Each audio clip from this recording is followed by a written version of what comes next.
Easier at Kohl's. Now you can buy online, pick up in store. Skip the shipping fee and get it today. Kohl's. Some exclusions apply. See store at Kohl's.com for details. Step right up to the amazing taste of Coney Island Hard Root Beer. A delicious adult twist on an old favorite. The real root beer taste with a hint of vanilla will thrill your taste buds. Coney Island Hard Root Beer. Ask for it by name. Coney Island Brewing Company, Brooklyn, New York. Drink responsibly. Step right up to the amazing taste of Coney Island Hard Root Beer. A delicious adult twist on an old favorite. The real root beer taste with a hint of vanilla will thrill your taste buds. Coney Island Hard Root Beer. Ask for it by name. Coney Island Brewing Company, Brooklyn, New York. Drink responsibly. Republican presidential candidate Ben Carson's poll numbers are falling. However, University of Virginia Center for Politics Director Larry Sabato tells Fox and Friends the latest Quinnipiac University poll is just a snapshot in time. The national numbers are fascinating, but they have nothing to do with the process that's going to unfold beginning February 1st in Iowa. That's going to change everything. The poll shows the retired neurosurgeon dropping to third place. Donald Trump continues to lead with 27% support from Republican voters nationally. Florida Senator Marco Rubio is now second at 17%. Carson, who'd polled even with Trump earlier this fall, is tied for third with Texas Senator Ted Cruz. Now, if the presidential election were held today, Hillary Clinton would defeat the GOP frontrunners. A new Quinnipiac University poll shows Clinton would defeat Donald Trump by a 47 to 41% margin. In a head-to-head matchup with Ben Carson, Clinton beats a retired neurosurgeon 46 to 43%. This is USA Radio News. I'm Melody Burkett. Individuals and businesses with tax problems. Listen carefully. If you owe over $10,000 in back taxes or have unfiled tax returns, U.S. Tax Shield can help you take back control. The IRS can seize your bank accounts, garnish your paycheck, close your business, and file criminal charges. Our team of tax attorneys can stop collections and get you protected. U.S. Tax Shield offers a price protection guaranteed quote to get you protected today. U.S. Tax Shield is A+ rated with the BBB, so call 800-479-2697. U.S. Tax Shield, 800-479-2697. Former National Security Advisor Sandy Berger is dead. A spokesperson for his consulting firm said he was in bad health and passed away at the age of 70. Berger was former President Bill Clinton's advisor from 1997 to 2001. His career was marred when he pleaded guilty in 2005 and was put on probation for illegally removing classified documents from the National Archives. Berger admitted to stuffing the documents down his pants and in his socks. Police say 4 aircraft over Phoenix were hit by laser pointers last night. 3 planes and a helicopter were all headed to the municipal Deer Valley Airport on the north end of the metro area that's home to 4 million people. No one was hurt. A police pilot told NBC News that laser strikes are nonstop in the area. Deer Valley Airport is about 20 miles from Sky Harbor International Airport, where hundreds of commercial flights land and take off every day.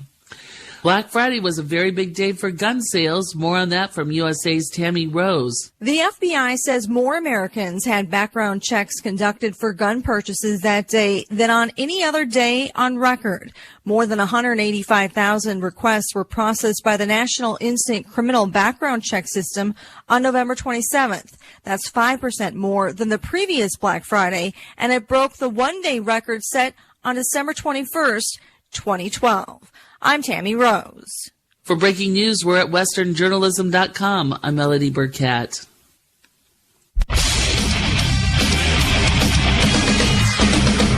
Fox Sports Trending now. Starting with NFL news, Austin Davis will get the start for the Browns at quarterback for Sunday's game against Cincinnati. Johnny Manziel will be the backup. Steelers quarterback Ben Roethlisberger has cleared concussion protocol. He'll return to practice today. His status for Sunday's game against the Colts is still unknown.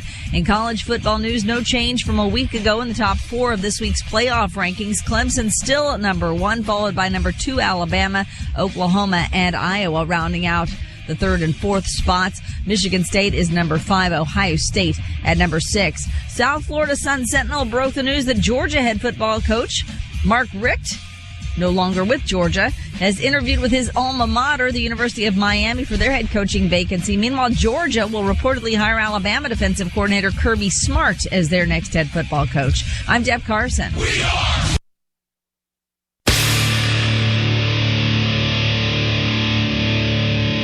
where the left and right come together for fundamental truths.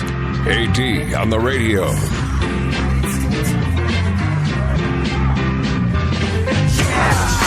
what I want when I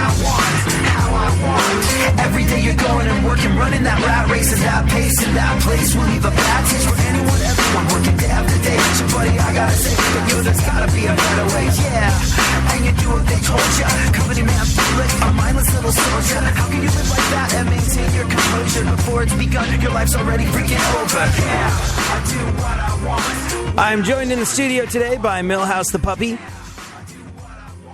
Coming to work, helping his dad out. How is he helping me out? It's funny. You know, there's... have you ever heard that Calvin and Hobbes quote? Or read that Calvin and Hobbes quote, really? Because they never made a cartoon of Calvin and Hobbes, so you don't get to hear what Calvin's speaking voice would be like, which is actually kind of a merciful thing. I don't know why that is. Sidebar, do you know why that is? Actually, you know what? We'll talk about Millhouse being in the studio for a second. But I guess it's worth bringing up that it's a 50th anniversary.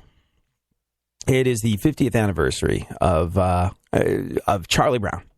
And there's been all sorts of celebrations of it. And you know what I always find to be very interesting? If I have two kind of childhood memories that have stuck with me, or two sort of like almost societal tent poles that have stuck with me through my life as I've gone off into the world and become an adult and all of the above, I'd have to say that those two things are Calvin and Hobbes and Peanuts, Charlie Brown, Snoopy, the works.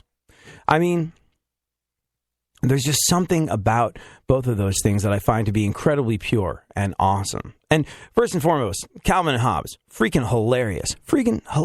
So funny. So funny. Peanuts, I don't know if I've ever really found Peanuts as funny, but just seeing a picture of Snoopy, maybe it's the haphazard innocence with which the Charlie Brown comic strips and cartoons were drawn. But there's something about them that's magical, and just seeing a drawing of Snoopy can put a smile on my face. And look, this is Charlie Brown, Snoopy, been bringing people such enduring happiness for so long. I know I'm not the only one.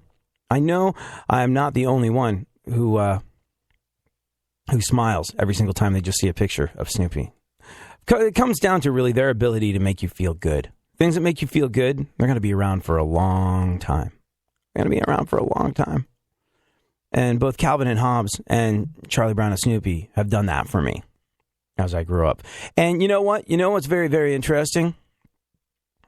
Bill Watterson, who came up with Calvin and Hobbes, went the exact opposite route of the whole sort of Peanuts empire, in that there was never any merchandising done from the comic strips except for the Calvin and Hobbes books, the collected editions. You never saw, like, those Garfields. You never saw a Hobbes with suction cups, a stuffed Hobbes with suction cups on his paws, staring out the back of a car window at you. All those stickers that you see of Calvin, and those are bootlegged, done without permission. And there's never been a cartoon of Calvin and Hobbes. And you know what? I'm eternally grateful for that. Because I've never been distracted by going, hey, that's not what Calvin's supposed to sound like, or seriously, that's the voice they chose for Hobbes. I don't know why. But I think Bill Watterson in that case was absolutely right. He got it right. He left the magic of our imaginations intact with Calvin and Hobbes.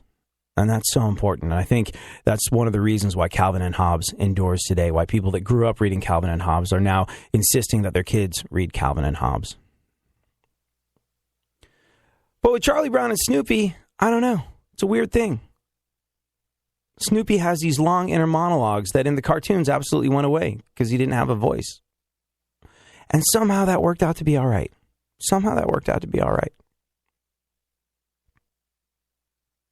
It's just an interesting one.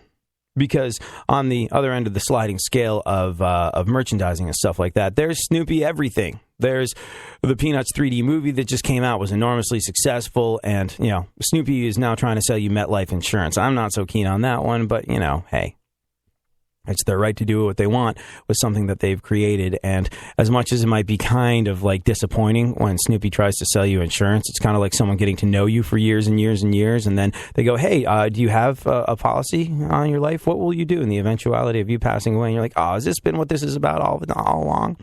Kind of feels like that, but at the same time, there's magic in both of those things. There's magic in both Calvin and Hobbes, and there's magic in Peanuts. And we need those things. We need those things that are intact from our childhood, that are pure, that are good, that are real. We need those things to give us a certain amount of belief in the world we see around us. Look, there's any number of things that you can pick out in this world that are horrendous and awful. You have the right to be justifiably outraged every single day with regard to everything that goes on around you. Take your pick. There's a lot you could be mad about at any given time. There's a lot you could be terrified over at any given time. There's a lot that could make you horribly depressed at any given time. And look, these are all parts of life. It's not useful to run from them. You got to deal with things in this world that are disappointing, terrifying, sad, make you angry. Look around. Read any news headline anywhere, and you can find yourself bogged down by all of those emotions all day long if you let it happen to you. But I think that's why things like Calvin and Hobbes, things like Peanuts, for me anyway, you probably have your own version of these things from our childhood that are untainted, that are awesome, that give us hope, are so important. Have those and embrace them regularly. Thank you so much for joining us. Join the conversation at ADSXE at Funk FM.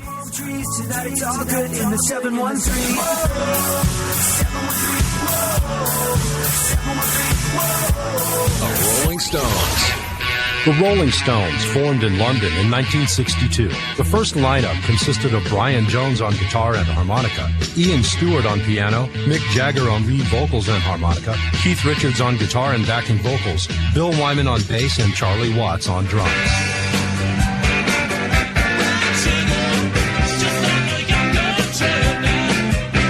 Jones founded and led the band, but Jagger and Richards assumed leadership after becoming the primary songwriters. Jones' increasing physical and mental troubles forced his departure from the band 2 weeks prior to his drowning death in 1969.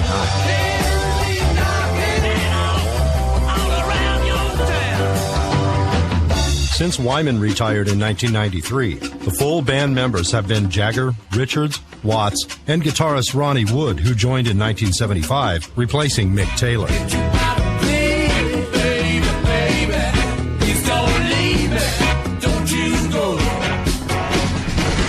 Keep listening to iHeartRadio for more Rolling Stones and all your favorite artists.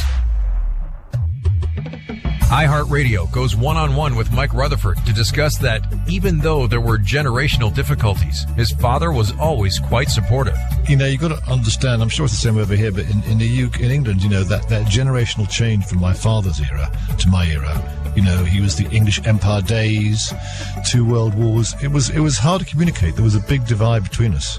It's just, there was no dialogue really. You couldn't discuss things because there was no sort of platform to share conversations on. But no, he was supportive, and in a way, you know, given that he hadn't got a clue what I was doing, you know, in those days, what parent did in those days, you know, music, long hair and a guitar, he was, given that, he was very supportive. Keep listening to iHeartRadio for more Mike Rutherford and all your favorite artists. Radio 104.1. Like most kids from a privileged white upper-middle-class suburban background, for a significant portion of his childhood, he was pretty convinced he was down. AD on the radio.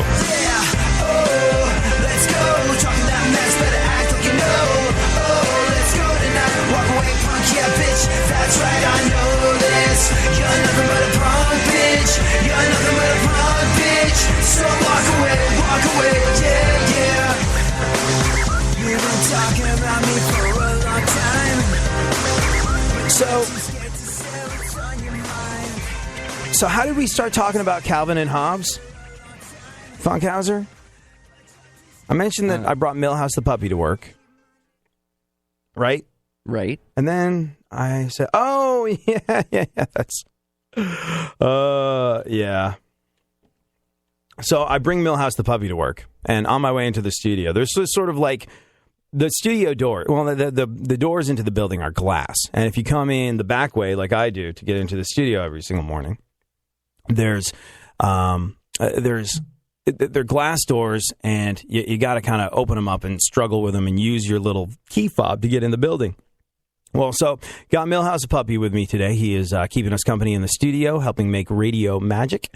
And I've got sort of like my enormous coffee mug, which holds, I counted, I use the coffee mug to fill the coffee maker at home. And you know how the coffee maker has the little thing that tells you exactly how many cups of water you put in? Well, my enormous coffee mug holds 8 cups, apparently. So I've got my keys, my key fob, my dog, my lunch, my phone, and my 8-cup mug of coffee. And I'm struggling to get in. And this guy walks by the door, and you know how there's all these sort of cliches of people in sales, and especially people in radio sales being slimy sons of bitches that you wouldn't trust around anything important. You know, that when they slap you on the back, they're just trying to make the money fall out of your pocket. You know that stereotype, Funkhauser? Yeah. That we live with every single day. How would you like a new car? Yeah, there's a sales guy that falls into that category passing by, and he stops and he looks. I'm like, oh, great. Maybe this guy isn't such a piece of human garbage after all. He's going to get the door for me. That would be helpful. Clearly, I'm struggling. Clearly, I'm having a different time.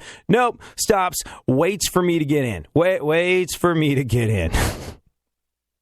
Waits for me to struggle through the door, and then decides to take up some of my valuable time that I'll never get back by talking to me. Unless you're making me money, sales guy, you and I don't have to have a conversation. And this guy's never made me dime one. He's a 45-year-old man with a faux hawk, and that should tell you everything that you need to know about him. But he was like, what is this, man? Is this dog daycare? And I was just like, no. You know what this is?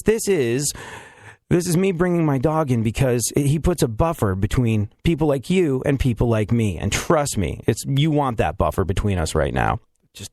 I was reminded of the Calvin and Hobbes quote, which is, it's hard to believe in a higher power when certain people are never incinerated by bolts of lightning. That's how we got onto Calvin and Hobbes. But anyways, you should go off into the world and, embrace the things that are good and be nice to the people around you, he said, contradicting himself. But you know what? Life's a freaking and shave that faux hawk. Jeez. Dude, I was like, 2006 called. If they want their poor fashion choices Unless back. your name's Benji or Joel, then you should just, get rid of it altogether. Yeah. Or Trump, I guess. Yeah, I don't know. Men beating the crap out of their 40s rocking good Charlotte haircuts. It's not a good look. But there you go.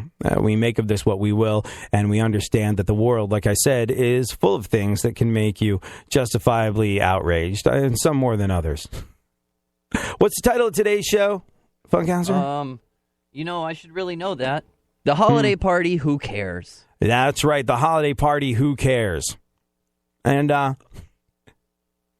bearing in mind that the holiday party means hanging out with people that... do you have any, I don't think I'm going to be pulling back the curtain too much or offending any of your direct coworkers, Funkhauser. If I ask you, do you have any, really good friends at work? Probably one or two, right? I mean, No. Zero. No? 0.0.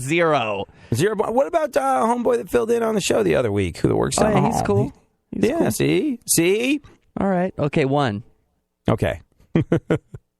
Just the one? And everybody, all the mouth breathers here on the air with us too. Those are all my friends, but those are all your friends. Really, we're on at such a weird time. There's barely anybody here, so it's hard to develop friendships when there's nobody here. Right? So do you really? Well, yeah, that's right. Do you really care if there's an office? Do you know? Are we getting office parties this year? Or no? I'm boycotting mine. You know why? Why? No guests. No guests? Oh, you're not allowed to bring a guest? Nope. I ain't going to my own party. If other people's jobs are like ours, this has been a rule that started back in, when did the housing market crash? 2007 or so, 2008. That's when the collective economy of America went directly down the commode. And because of that, things like holiday parties were slashed out of the budgets. And when they decided to bring them back, they're like, okay, we can have a holiday party this year. But what it is, it's just going to be cake and juice in the middle of the workday. And that'll be it. and you can't obviously bring people the cake and juice in the middle of the workday. And that's sort of what our holiday parties have become: cake and juice in the middle of the workday. And then, you think about it, you want to be like, hey, I hear we're doing really well right now. Let's go. Come on, let's have dinner at a hotel like I hear other people get, and bring guests and dance and behave badly. And no, not so much. And on the one hand, in principle, you want that, but on the other hand, you don't care about those things because, well, if you don't have to attend a company holiday party, that means that you don't have to be around people that you don't really care about more than you have to. Like, I spend enough time with you people around work. Yeah. Well, you wonder why everybody's all hitched up around here. Uh-huh. And they say you're not supposed to dip your pen in company ink. Oh, yeah. However, a lot of office romances begin that way. I guess you meet your spouse. No, I have never done that, ever. That's why I'm boycotting this holiday party, because, it's ingredients for adultery. The ingredients for scandal. See, I don't drink. So, I always enjoy the holiday parties, or I always enjoy the company outings where people get plastered out of their minds, because I go, oh, let's record this memory. Click, click, click. And I take pictures of everybody blasted out of their mind doing things they absolutely should not be doing. And that is my insurance policy for the rest of the year. Oh, you'd like me to cut 20 spots on a Friday at 5 o'clock? Let me just send you this picture that you might not remember of us hanging out together. Yeah, these were good times, weren't they? Oh, wait a second. You mean this can wait till Monday? That's what I freaking thought. It's like a horrible, draconian, Machiavellian way to go through life, but it really, really works.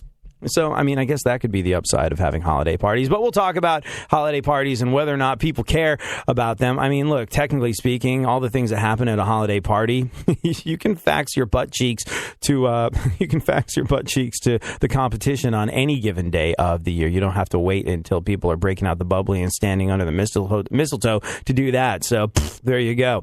We'll talk about holiday parties a little later on in the show. Right now, though, let's take a look at the events of today in our segment, My Witness News. In no way, shape, or form fair. Certainly not balanced. Funkhauser, how are you, and what is going on in the world?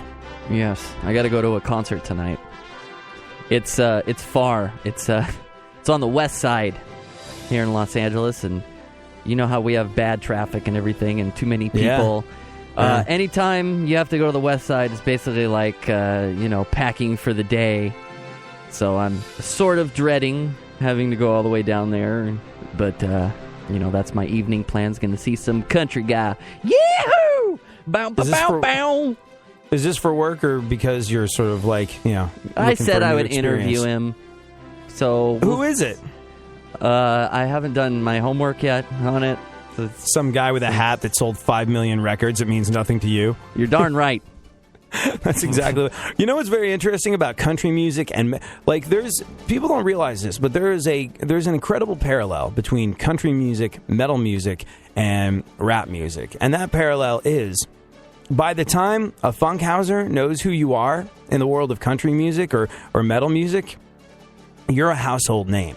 And you've sold 12 million records. So you got guys like Funkhauser walking into interviews going, "Who are you?" And they're like, I have a whole bunch of Grammys and I've sold, I've got numerous platinum records. And Funkhauser goes, that's really nice. What was it like to make albums without opposable thumbs? You hick. And that's the weird thing about country. I would not say that, by the way. No, but you'll be thinking that. That will be your internal monologue tonight. Well, maybe. Right? Unless they're listening to this right now, in which case I can't wait to see you. Yeah. Looking forward to it. All right. Well, we hope you... including the washboards. Including the washboards. See, I like... 2-drink minimum. Oh, if he's playing a place with a 2-drink minimum, then I don't think he's arrived yet. Couple of opening bands. Yeah. All right. So what's going on in the world? Yesterday was Giving Tuesday, which is a day when people were encouraged to give money to charity. Yeah. In a lot of people's cases, Charity is a stripper that works at the Spearmint Rhino, and Giving Tuesday's obligations were absolutely 100% fulfilled. Find Charity on Periscope. Have you been following porn people on Periscope? No, they're slow to jump onto that because it's free, you know? And you can't, well, I mean, but so is Snapchat, but they figured out a way to monetize it. Like, I'm following Brie Olson. Brie Olson? Oh, well, she's in a whole different, I guess, kind of, she is in a whole different She's got zone a lot to say.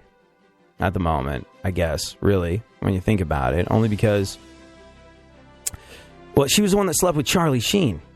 And he was HIV positive and did not tell her, and they had unprotected sex. And it turns out she's HIV negative. She gets to live. So, yeah, no, Brie Olson has a whole other level to who she is as a public persona. She went from being one of Charlie Sheen's goddesses to someone that survived Charlie Sheen, and that's a whole different world. When did you start following her on Periscope? Did you see her sort of like, because I think she YouTubed. She just YouTubed herself getting her HIV results. That was a thing. But, I don't remember. She just started being active on it. Yeah. So when you, this is actually kind of interesting to me. When you've been following her, what happens? Does she just take questions? She's and stuff? walking down the street, answering questions, talking about how cold it is in Chicago, and wearing a beanie and. Answering questions, basically, yeah. Wow. She keeps posting, too. There's like 4 or 5 a day. Wow. Does she answer questions about,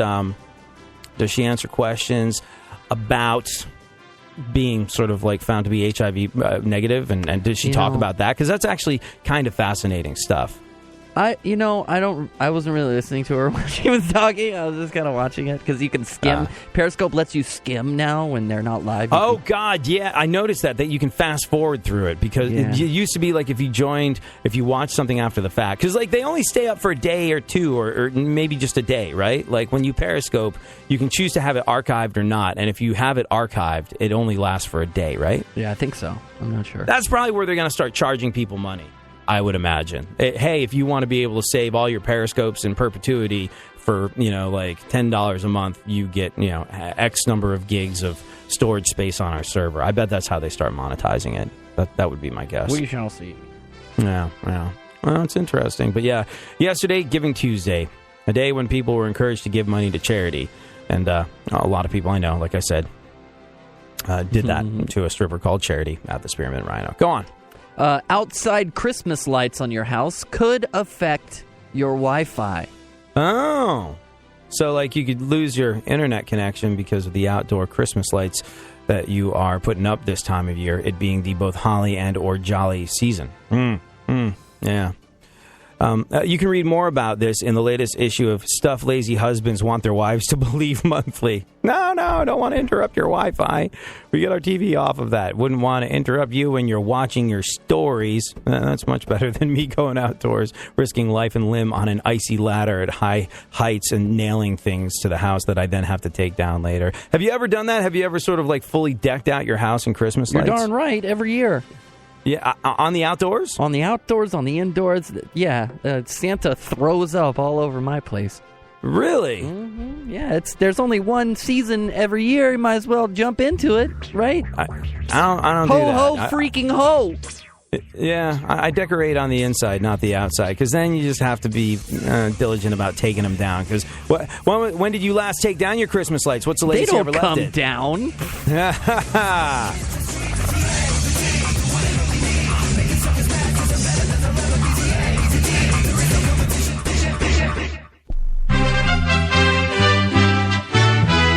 This is USA Radio News. I'm Melody Burkett. President Obama's former military intelligence chief says the Obama administration ignored reports about the rise of ISIS. Retired General Michael Flynn headed the Defense Intelligence Agency when the reports were compiled in 2011 and 2012. Flynn told CNN that a small circle of White House advisors ignored the reports because they didn't fit what he says was the narrative the administration wanted ahead of the 2012 presidential election. Flynn says those advisors didn't serve Obama well because they were more worried about his re-election than the situation in the Middle East. Still on the subject of ISIS, the highest-ranking military officer in the U.S. is contradicting President Obama's claim that ISIS is contained. We have not contained ISIL. Have they been contained at any time since 2010? Tactically, in areas they have been. Strategically, they have spread since 2010. That's Chairman of the Joint Chiefs of Staff, General Joseph Dunford. This is USA Radio News. I'm Melody Burkett. Hi, I'm Joan London. When I needed to find senior care for my mom, I really struggled to find the right fit until I found an advisor, someone who had been through this before. That's why I recommend A Place for Mom, the nation's largest senior living referral service. They have experts who will help you ask the right questions and find the right place. Call A Place for Mom today. To speak with the local senior living advisor, call A Place for Mom at 1-800-469-7591. That's 1-800-469-7591. A Place for Mom has helped over 200,000 families find the right senior care for their parents, from assisted living to independent living, even Alzheimer's care, and have local advisors that can help explain your options at no cost to you. To speak with the local senior living advisor, call A Place for Mom at 1-800-469-7591. That's 1-800-469-7591. Call today. Trending. This update is brought to you by TrueCar. Find the new car you want, see what others paid, and lock in guaranteed savings from TrueCar certified dealers. Save time, save money, and never overpay. Download the TrueCar app today. In college football, the latest playoff rankings has the same top 5 as a week ago. Number 1, Clemson is followed by Alabama, Oklahoma, Iowa, and Michigan State. The new number 6 team is Ohio State, replacing Notre Dame. In baseball action, the Boston Red Sox have agreed to terms with free agent starting pitcher David Price. He gets a 7-year contract worth $217 million. In the NBA, the 76ers avoid making history thanks to a 103-91 win over the Lakers. For Philadelphia, it's their first win of the season. They were 0-18 to start the year. That tied the worst record for a team to start a season, but they don't break the record thanks to that win over the Lakers. And Kobe Bryant, in his last game in Philadelphia, had 20 points for L.A. I'm Eddie Garcia. We are one more. iHeartRadio shines the spotlight on Queen. It was the release of Sheer Heart Attack in '74 and A Night at the Opera in '75 that gained the band international success.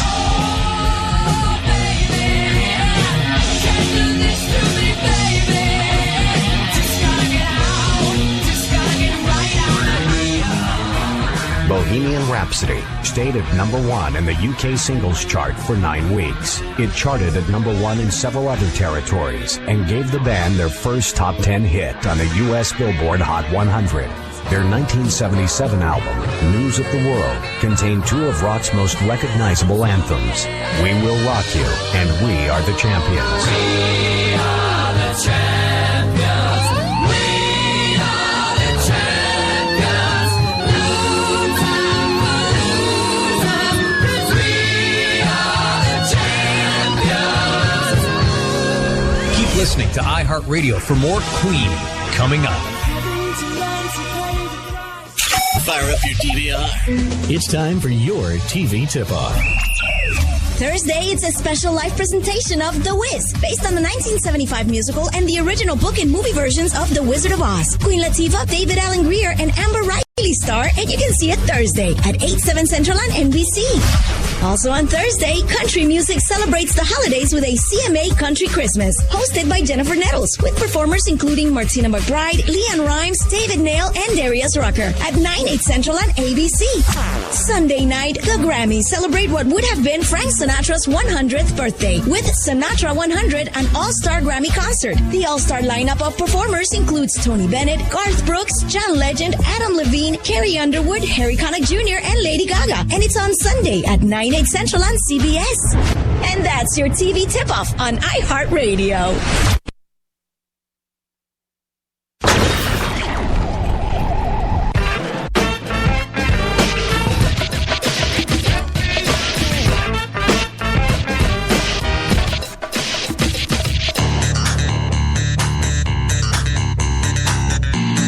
Now, more AD on the radio.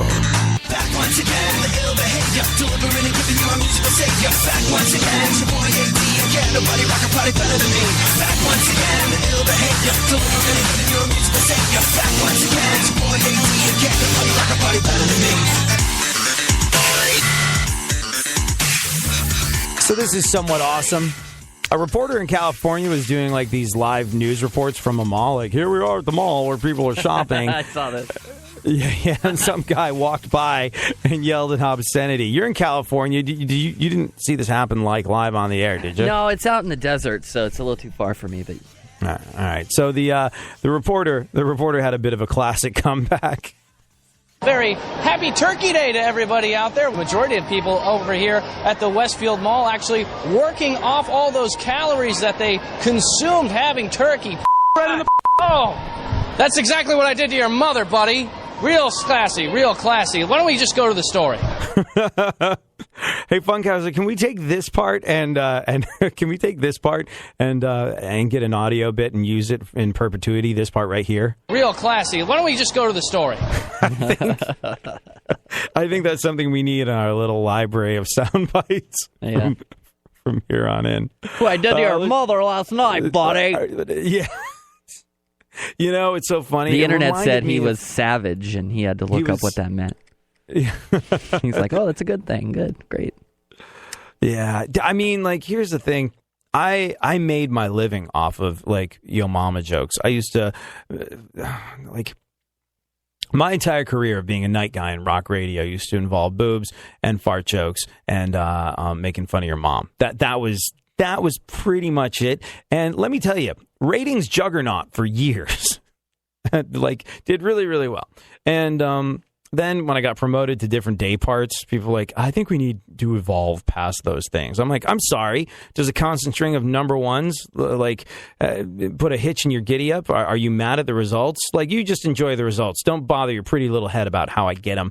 And they're like, well, just bear in mind, there's different types of people listening now you're on during daylight hours, you know, moms with their kids in the car and stuff like that. And maybe adjust your speech accordingly. I'm like, no one tells me what to talk. No one tells me what to do. I'm a ratings-winning flamethrower. And then I kind of thought about it, and I was like, you know, I wouldn't mouth off in front of someone's kid like that. And, you know, it's the radio. It'd be different if they'd paid admission to come in and see me talk. Then, you know, like, F it. I'm going to talk about what the hell I want to talk about, how the hell I want to talk about it. But I used to 100% be an 8th degree level black belt in Yo Mama jokes. I could turn absolutely anything into Yo Mama joke, and it was pretty much the humor that got my show where it was. Like, I owe a large portion of any sort of success I have to Yo Mama jokes, and I don't use them anymore because, you know, I actually have evolved past that, I think. I'm loath to admit it, but I have evolved past that. But, like, hearing this guy bust out a Yo Mama joke on a passerby that decided to F with him, I was like, man, those were some good old days. Although I was reminded of my Yo Mama joke past a little while ago when, you know, LinkedIn, Funkhauser, you on there? I'm on there. Heck yeah. Link up with me out there, yeah. I don't understand the point of LinkedIn. It's never once done anything for me at all, ever. Like, there's business opportunities afoot at No, LinkedIn. There's not. No, there's not. Name one. Name one person that is, you know, like, the idea, obviously, of LinkedIn is to, you know, help you get jobs and make money. And have you ever gotten jobs or made money off of LinkedIn, Funkhauser? Me? Yes. Oh, you have? Yeah. You are the first person, because, like, everyone's like, you need to, you know, brush up your... Well, the reason I spent a lot of time learning how to use it for that, and then I started using it for that, and I got some. Yeah, it's good. See, I mean, and you know what? Maybe I have a very different experience to yours, because a little while ago, someone was like, hey, I just connected to you on LinkedIn. I was like, great. Fantastic. And they were like, you know, under, you know, where you work, it still says you work at Yo Mama. And I was just like, oh, maybe this is why the job offers aren't pouring in via LinkedIn. So only recently did I change my LinkedIn.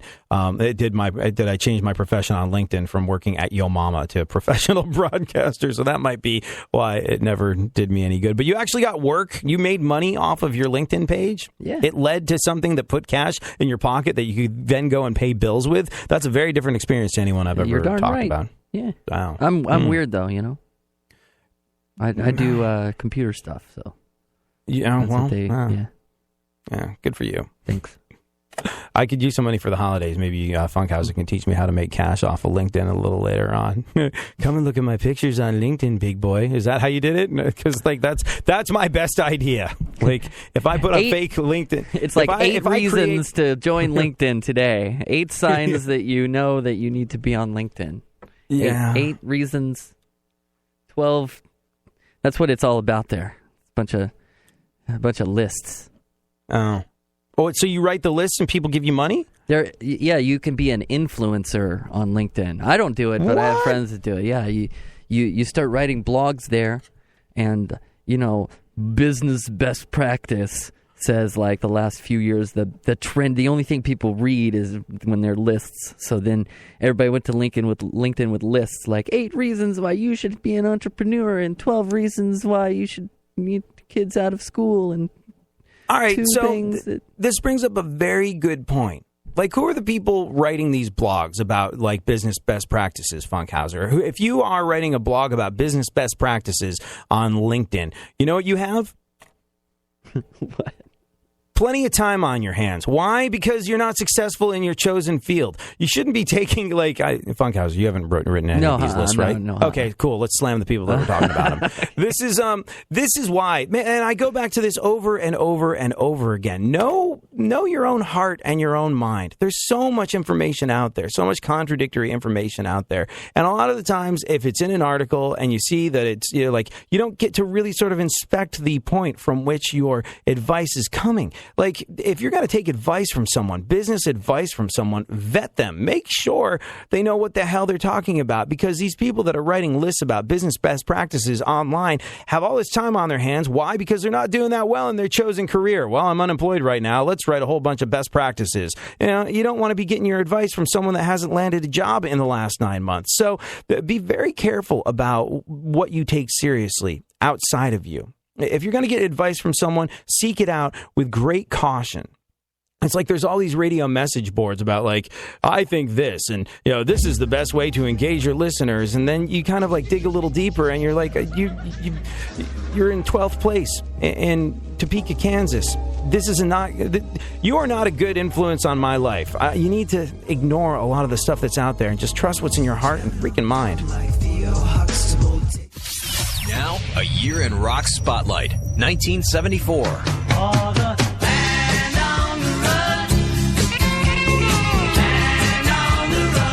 In January of 1974, the top-selling album of the year is released, Paul McCartney and Wings' Band on the Run. Bob Dylan, backed by the band, has his first #1 album with Planet Waves. In February, Jersey City's Kool and the Gang have a top 5 hit with Jungle Boogie. New York City's Kiss released their debut, which sells 75,000 copies without a hit single. Everybody says she's looking good, and the lady knows it's understood. In March of 74, Canadian band Rush released their debut album, get a new drummer, and go on their first U.S. tour. David Essex has the first of many top 10 hits in the UK and his only U.S. hit with the single Rock On, which goes to #5. And Steely Dan hit the top 5 with the single Ricky Don't Lose That Number, and have a top 10 album too with Pretzel Logic. Ricky, don't lose that number. It's the only one you own. You might use it if you feel better when you get home. Keep listening to iHeartRadio for more from 1974. Coming up. Slippery When Wet is your station for hard rock. Big hair. And heavy metal. Turn it on and turn it up. Just search for Slippery When Wet Radio on our iHeartRadio app or online at iHeartRadio.com. Tell iHeartRadio what you want to hear. Use the thumb up and thumb down buttons to let our programmers know how to make iHeartRadio sound our best. Real Radio 104.1. Now, someone who everybody wants to punch in the face. AD on the radio.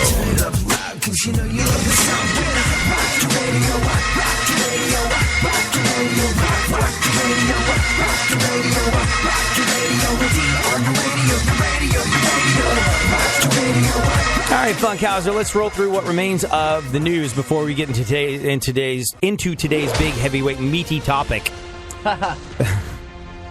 What's that today? whether or not you want a holiday office party, because we tackle the big issues on this show. Go on. What else is happening in the news? A man in Florida tried to electrocute his father on Thanksgiving. All right. So, I wanted to talk a little bit about this. Not about the electrocution, but the Florida part of this. Ever since we got on in Orlando on Real Radio 104.1, I've been very sort of conscientious about not wanting to paint Florida with broad strokes in terms of, well, look, the rest of the world seems to feel like there's a lot of ridiculous news stories, not unlike this one, that seem to originate from Florida. A place where I love, where I grew up growing on vacation all the time. Love Orlando, love Florida. And I was just like, that really is sort of like a bit of a short-sighted stereotype. And we shouldn't sort of like, we shouldn't use that cheap radio crutch of being like, congratulations, Florida. You've out-Florida'd yourself. And then, I got a tweet from a guy that listens to the show in Orlando a lot, a guy called Dave Kavetsky, who's awesome, always has fun and interesting and germane things to add to the conversation. But he tweeted me last night. There was that a horrendous example of human garbage. That woman that duct taped her dog's mouth shut and then posted it on Facebook, and quite rightly so, the world responded by retweeting it and being like, you're a piece of crap and I hope you get arrested. I think she did get arrested, and rightly so, for what she did to her dog. But this guy Dave Kavetsky, who's in Orlando, tweeted me about that story using the hashtag #NotAgainFL, like not again Florida. So like I've really kind of sort of danced around this stuff quite a lot. And not wanted to sort of like paint Florida with broad strokes. But when people from Orlando are tweeting me with the hashtag #NotAgainFlorida, it makes me... you know what, Floridians, feel free to answer this question. This sort of like idea of like, hey, there seems to be a disproportionately large amount of craziness that emanates from Florida. Do you find this to be true living there, or is this just sort of like a cheap perspective from the outside looking in that other people have adopted, and you're not a fan of it? Let me know. I'm curious. Tweet me at ADSXE at Funk FM. But yeah, that said, a man in Florida tried to electrocute his father on Thanksgiving. Hashtag #NotAgainFlorida. Go on. What else, Funkhauser? 1,000 Christmas trees were stolen from a Costco in Florida. Come on! Don't make a joke about Florida. Don't make a joke about... All right, here. I got one that has absolutely nothing to do with the geographic location of this crime. 1,000 Christmas trees stolen from a Costco in Florida.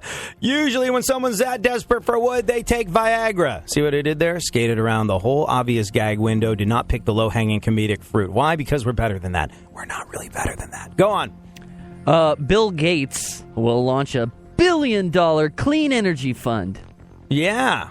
Zuckerberg and his wife stepping up with big cash. Bill Gates, not to be out humanitarian, will launch a $1 billion clean energy fund.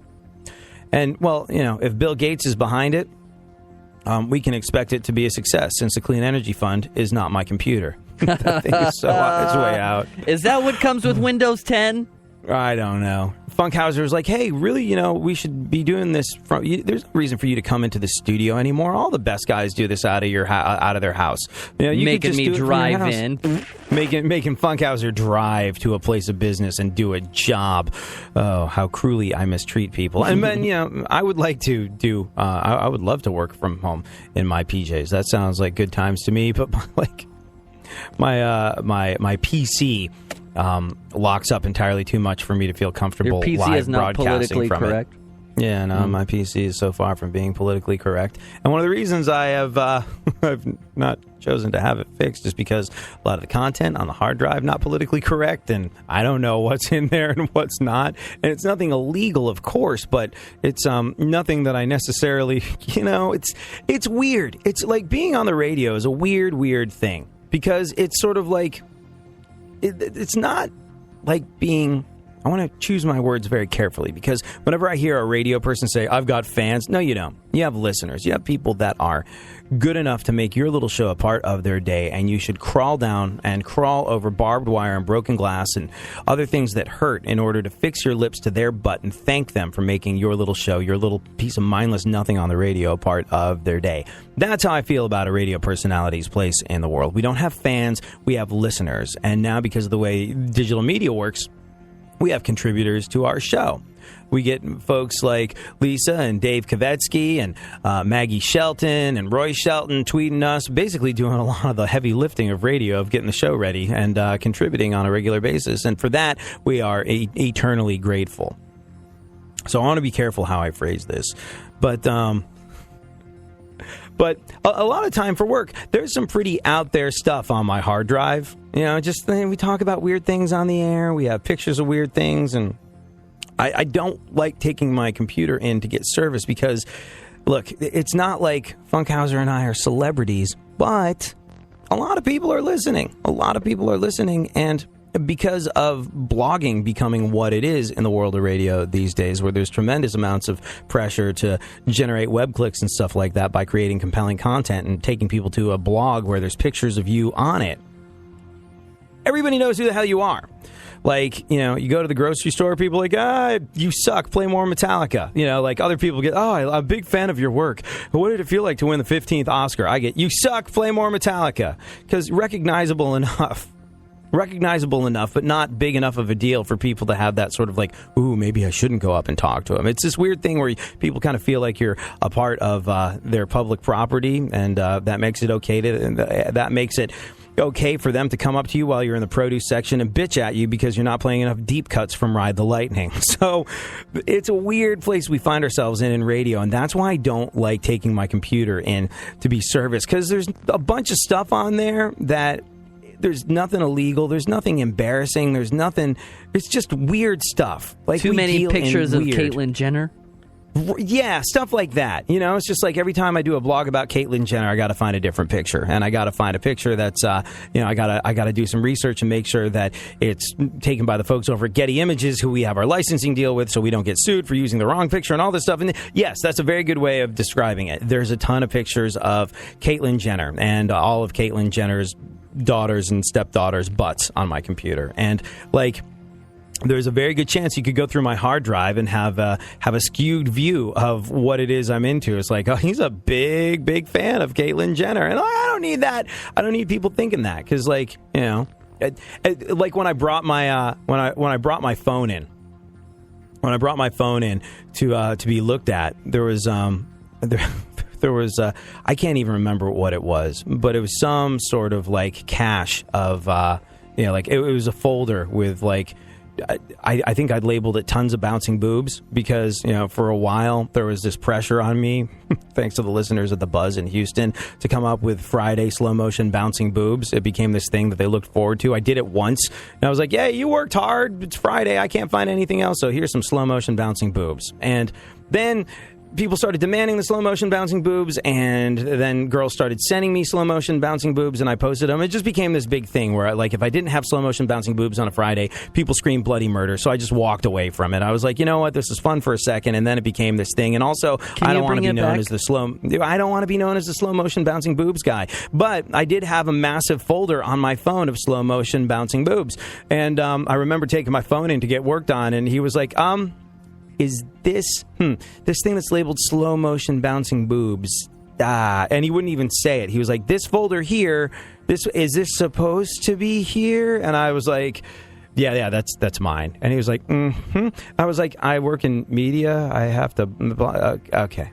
I'm in the business of slow motion bouncing boobs. Yeah, I generate massive amounts of income with web clicks generated by slow motion bouncing boobs. So, you know, not only is it my job to decide which Metallica and Red Hot Chili Pepper songs will make iHeartMedia more money, but slow motion bouncing boobs also help keep the lights on. So that's actually part of my job. This is a conversation I don't feel like having all the time. You know, because I haven't done anything wrong, but I still got some splaining to do, and I don't care to do that. And yeah, so my PC at home runs entirely too slow for me to trust it to broadcast live.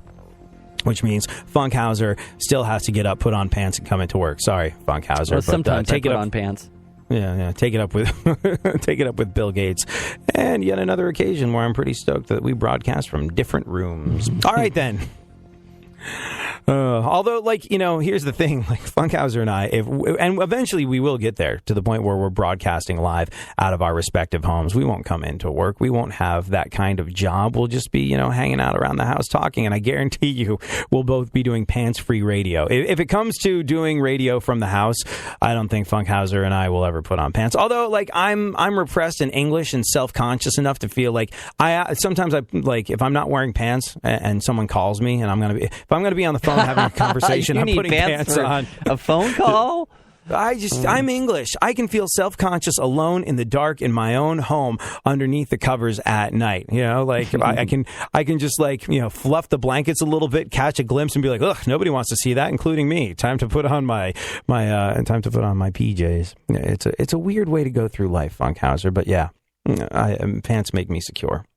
As much as I hate them, that which I hate makes me feel secure. Ooh, that's profound. That applies to a lot of things in life. So, if you've been counting the days until you can get drunk with that chubby new temp from accounting and possibly engage in totally unprofessional action in the copy room, your company might be planning on screwing you first. A new survey by the Society for Human Resource Management found that only 65% of the companies that are planning to hold a holiday party this year, only 65% of companies are planning on holding holiday parties at all this year, rather, which is down from 72 in 2012. As the economy has gotten better, the number of holiday parties continues to get slashed. Maybe this is why the economy is doing better. People are like, oh, come on, man. The economy's doing better. We can have a holiday party. You know why the economy is doing better? Maybe because we as a nation have stopped spending money that we don't have on things like holiday parties. That might be something to do with it. I don't know. I'm no freaking economist. I'm no father of the Keynesian economic theory, but it's just a thought. But yeah, the all-time high was a high of 83% in 1998. 83% of companies had holiday parties in 98. The main reason, apparently, is not financial, though. Very few companies say that they're not having a party for budget reasons. Well, why do you think, Funkhauser? Why do you think people are skipping the holiday parties? Money. No. It's not financial. Oh, not what's financial? Yeah, because everybody keeps getting hot and heavy with their coworkers having babies. No, it's not because people. It's not because people fax and photocopy their respective nether regions around the office. The main reason why people aren't having holiday parties is because they found out that their employees don't want one. And if I had to make small talk with faux hawk 45-year-old sales guy that hasn't figured out it's a good idea to not dress like Good Charlotte in 2006 anymore, that's okay with me. Companies found that when they cut parties, people don't complain. They think it's because employees have a lot of stuff going on this time of year, so a mandatory awkward party really is not a priority. What do you think? Is this true? At ADSXE, at Funk FM. We'll be back tomorrow. Thanks so much. Sometimes you feel like it's cool to turn the other cheek and give people the benefit of the doubt even when they don't deserve it.